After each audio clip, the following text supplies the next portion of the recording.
és una col·lecció, Món de paper, en la que estic treballant junt a la il·lustradora Empar Piera, i va per a xiquets que encara no saben llegir fins a xiquets de 6 anys. És a dir, és una col·lecció que té diversos nivells. Entonces hem creat una família multicultural, que és la família Gramola, és a dir, la mare és valenciana, el pare és del Senegal, i són dos germanets, Martina i Tonet, i cada personatge d'aquesta família va, d'alguna manera, és a dir, contant històries, que poden ser familiars o que poden ser fins i tot, com per exemple el matí de Martina. Què fa Martina des que s'alça fins que va a l'escoleta? O, per exemple, una visita que fa Tonet i el seu avi Pasqual a la ciutat de Sagunt, i va contant tot el que va veient i això. És a dir, és d'alguna manera per acompanyar en les primeres lletres als xiquets.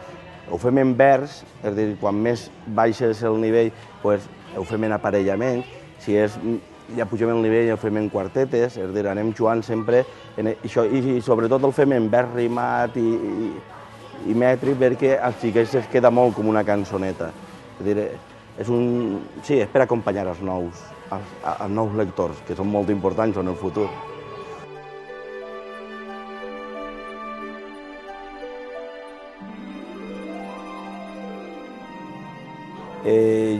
Jo, com a escritor, me vaig iniciar primer com a lector. És molt important, és a dir, ser un bon lector per arribar a l'escriptura.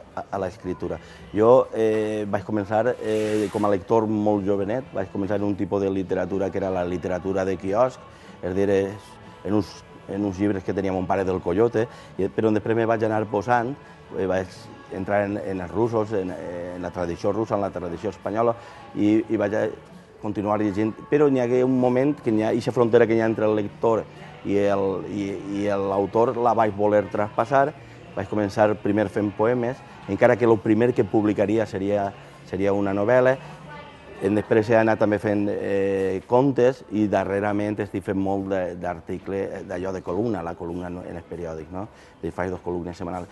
D'alguna manera, exceptuant el teatre i alguna cosa he fet, he tocat quasi tots els pals dels gèneres literaris. He fet contes, és a dir, fa molt poc presentava Els somriures de la pena, que és un recull de contes, que avui llegiré així en la fira. És a dir, tinc novel·les publicades, tinc llibres de poemes publicats i pròximament igual publicar algun recull dels millors articles que hagi publicat.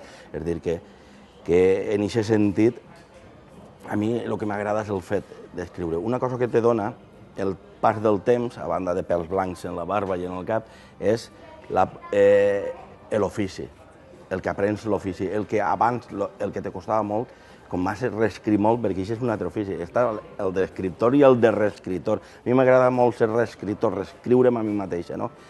Però això te va dotant d'un ofici que en un moment determinat, qualsevol tema, el pots desenvolupar. Sobre els premis literaris, en aquest país, dir que tens premis literaris, tot el món, sobretot que publica poesia, té un premi literari, perquè si no concurses no publiques. És a dir, jo tinc diversos premis literaris. En literatura infantil tinc 2 vegades el Premi Samaruc que atorga l'Associació de Bibliotecaris Valencians, als millors llibres infantils d'autor valencià de l'any. És a dir, en poesia tinc el Premi Antoni Matutano o el Paco Mollà, un és d'Almassora, l'altre de Petrer. És a dir, en narrativa, el Premi Camp de Morvedre. És a dir, tinc un grapat de premis, però per a mi això no és l'important. Bé, és important perquè te dona la possibilitat en alguns gèneres de publicar, i això és fonamental.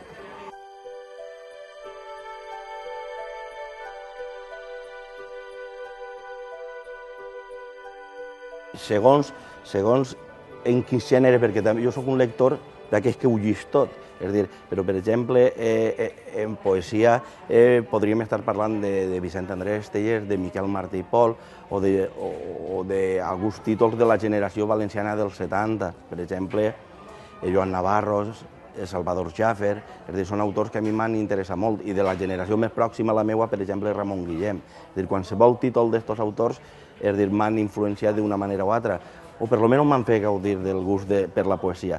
En assaig, per exemple, un dels grans escriptors és Josep Pla, el Quadern Gris de Josep Pla, o qualsevol llibre de Fuster, de Joan Fuster.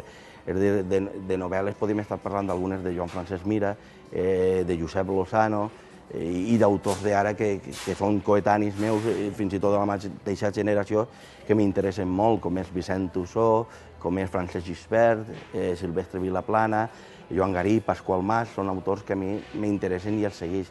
Jo sóc un lector voraç, saps? I ho llegeixo tot, i després, com estem tot això de lo digital, tinc un blog en el que vaig fent això, fent ressenyes dels llibres que llisc i sobretot també de la música que sent. També m'agrada molt la música.